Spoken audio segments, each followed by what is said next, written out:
네, 안녕하세요. 구티인의 부동산 교과서입니다. 신축 아파트 전세 놓는 방법 오늘 알려드릴게요. 집주인 입장에서 신축 아파트 전세 임대하는 방법입니다. 임차인 입장에서 신축 아파트 전세 구할 때 주의사항은 이번 영상 맨 마지막에 카드 링크로 남겨놓겠습니다.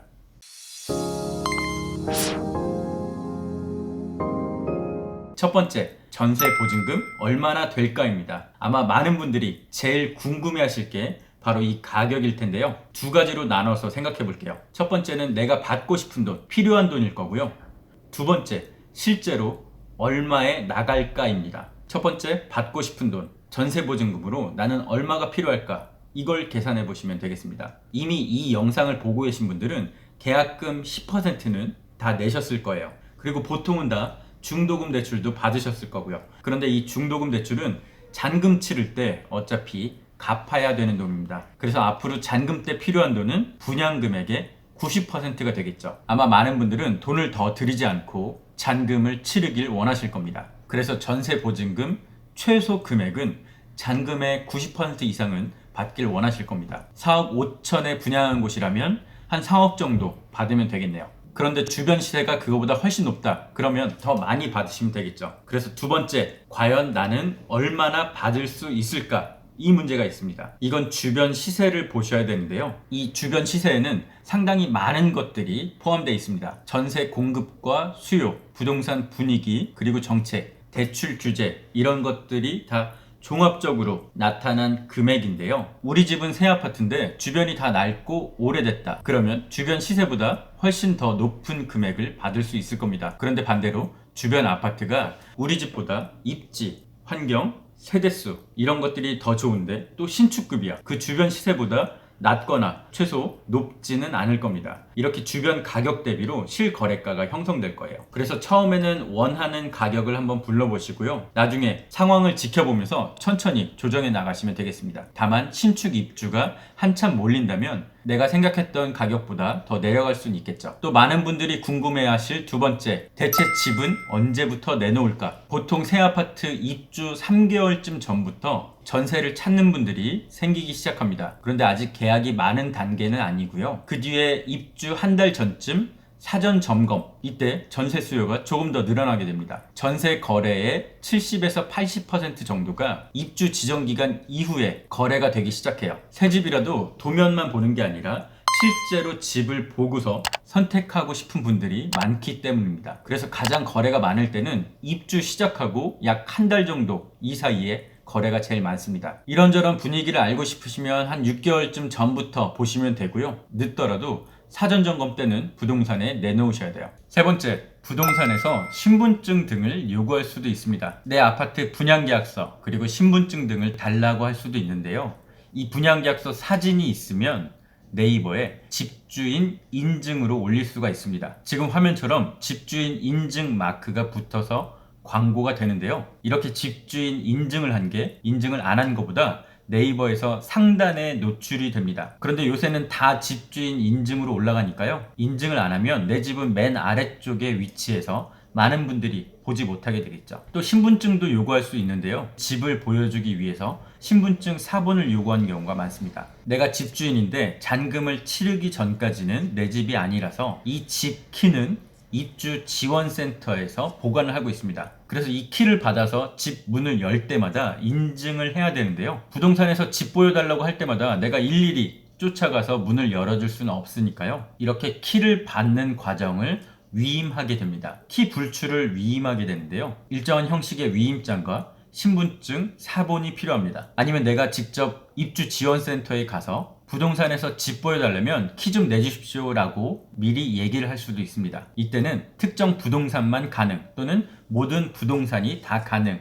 이렇게 선택하실 수도 있을 거예요. 다만 이거는 그 아파트마다 방식이 다르니까요. 입주 지원센터에 물어봐서 그 방식에 따라서 하시면 되겠습니다. 그 다음 옵션 문제. 최근 추세는 시스템 에어컨이 기본 옵션인데요. 각 방 그리고 거실에 달고 전세를 주는 분들이 상당히 많아졌습니다.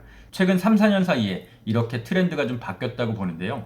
이렇게 시스템 에어컨이 있어야 다른 집들과 경쟁이 좀 되고 없다면 조금 힘들어질 수 있습니다. 아니면 가격이 조금 낮아질 수밖에 없겠죠. 시스템 에어컨은 처음에 안 한 분들도 많을 텐데요. 요즘은 다 해주는 분위기니까 나중에 설치해준다는 분들이 늘어나고 있습니다. 그래서 전세 주는 집에 시스템 에어컨은 요즘 다 달고 있습니다. 그 외 나머지 옵션들은 다다익선이에요. 중문, 줄눈, 탄성 이런 것들 있으면 있을수록 나쁠 건 없습니다. 이번 얘기는 구조에 관한 얘기인데요. 이거는 처음에 선택하는 거라 나중에 내가 바꿀 수는 없겠죠. 그래서 기본적으로 알아두시면 좋을 것 같습니다. 이 구조는 일반적인 구조로 하시는 게 제일 좋아요. 아파트마다 타입마다 다 다르긴 할 건데요. 예를 들어 알파룸과 펜트리 선택형이 있다. 그런데 우리 아파트에서는 알파룸이 월등히 많다. 그러면 나도 알파룸이 있는 게 좋습니다. 그냥 남들 묻어간다고 생각하시면 좋은데요. 다만 임차인분 중에는 여기 알파룸보다 펜트리가 좋아요. 펜트리 있는 집으로 알려주세요. 이렇게 얘기하는 분들도 있으니까요. 이건 꼭 일반론적으로 말씀드리긴 어려워요. 너무 뻔한 얘기죠? 이제는 좀 덜 뻔할 겁니다. 처음에 도시가스는 임대인이 연결해준다. 주방의 도시가스 연결 비용은 임대인이 내게 됩니다. 집 주인은 그 집을 사람이 살 수 있는 상태로 만들어서 세를 져야 하는 의무가 있는데요. 그래서 이 도시가스, 우리 밥할 때 필수적인 요소라 임대인이 돈을 들여서 직접 달아주게 됩니다. 임차인이 직접 신청해서 설치를 한 다음에요. 돈을 내고 나중에 영수증으로 준비한 다음에 그 돈을 임대인한테 받고 있습니다. 전세금 받아서 잔금 치르기, 전세 보증금을 다 받아서 내 아파트 잔금을 치르면 되는데요. 내가 전세 보증금 잔금 받는 날과 아파트 입주 잔금을 치르는 날이 같은 날입니다. 같은 날 이 일들이 다 같이 진행이 되는데요. 맨 처음에 전세 계약하면서 계약금 받으셨을 거고요. 입주 지정 기간이 된 뒤에 전세 잔금을 받아서 아파트 중도금 대출을 갚고요. 건설사 잔금을 치르게 됩니다. 그리고 선수 관리비라는 것도 낼 거고요. 그 다음에 시설물 체크를 한 다음에 키를 받게 됩니다. 그래서 이 키는 임차인께 바로 주시면 되겠습니다. 이렇게 같은 날 모든 게 일어납니다. 전세 잔금 받아서 나는 아파트 잔금 치르고 키를 받아서 임차인한테 주면 되겠습니다. 또 이날 취등록세, 등기 비용도 필요하니까요. 미리 돈을 마련해 두시고요.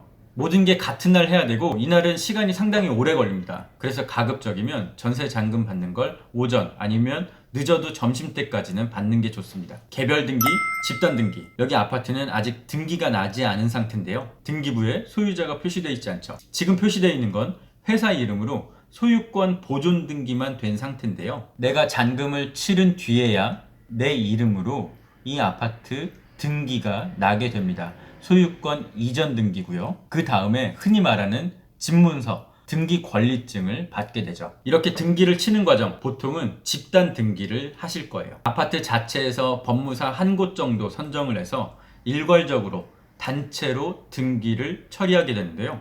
이게 다 같이 단체로 하니까 내가 뭐 따로 알아볼 필요도 없고 딱히 신경 쓸 것도 없어서 훨씬 더 편하죠. 그래서 많은 분들이 집단 등기를 하게 되는데요. 대신 전세를 줄 때 개별 등기를 해야 되는 경우도 있습니다. 전세로 들어오는 임차인이 특정한 전세 대출을 받는다면 그때는 집단 등기가 아니라 개별 등기를 해야 될 수도 있어요. 개인적으로 법무사를 섭외해서 잔금 치르는 날 당일에 개별 등기를 따로 접수해야 될 수도 있습니다. 이렇게 개별 등기를 하면 집단 등기 때보다 돈이 조금 더 들어가는데요. 큰 차이는 없을 거예요. 마지막으로 특약 한번 짚고 끝내겠습니다.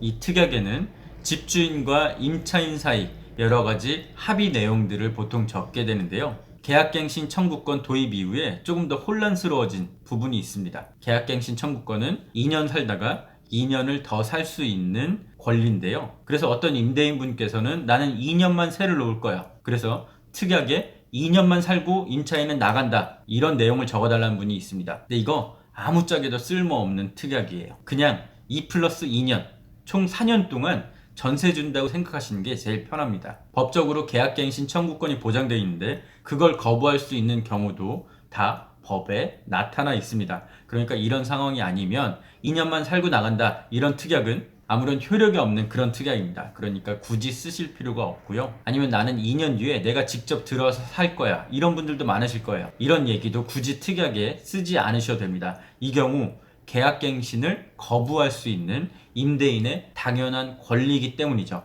법에 다 나타나 있는 거고요. 이런 걱정도 드실 거예요.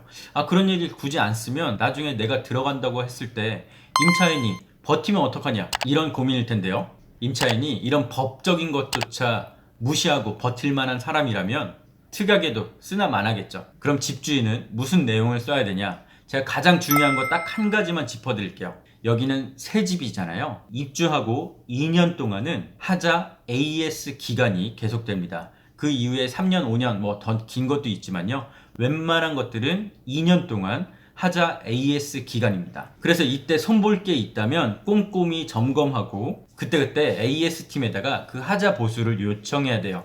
그래서 집주인 입장에서 제일 중요한 건 바로 이 하자 관리, 하자 보수 점검에 대한 내용입니다. 새 집인데 남한테 맡긴 거잖아요. 무엇보다 관리가 제일 중요하니까 이런 특약은 꼭 쓰셔서 내 소중한 집이 성하지 않게 하시길 바라겠습니다. 이렇게 오늘은 신축 아파트 전세 놓는 법, 집주인 입장에서 다뤄봤습니다. 제가 지금까지 말씀드린 것들만 잘 체크하신다면 큰 무리 없이 전세를 잘 주실 수 있을 거예요. 이 영상 끝나면 임차인 입장에서 신축 아파트 구할 때 주의사항 바로 이어집니다. 지금까지 부티인의 부동산 교과서였습니다.